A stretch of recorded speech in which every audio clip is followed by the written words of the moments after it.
আজকে আমরা জানব বাংলাদেশের খেলাধুলা সম্পর্কিত যা কিছু প্রথম সে বিষয়ে।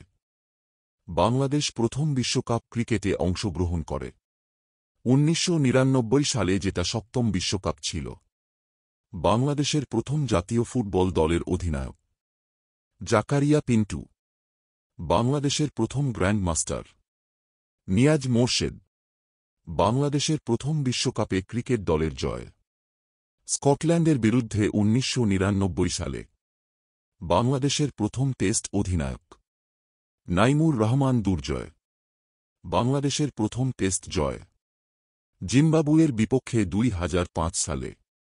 বাংলাদেশের প্রথম টেস্ট সিরিজ জয় জিম্বাবুয়ের বিপক্ষে ২০০৫ সালে। বাংলাদেশের প্রথম ওয়ানডে জয় কেনিয়ার বিপক্ষে ১৯৯৮ সালে। বাংলাদেশের প্রথম আইসিসি ট্রফিতে অংশগ্রহণ ১৯৭৯ সালের ৩ আগস্ট। বাংলাদেশের প্রথম অলিম্পিকে অংশগ্রহণ ১৯৮৪ সালে লস এঞ্জেলাস অলিম্পিক।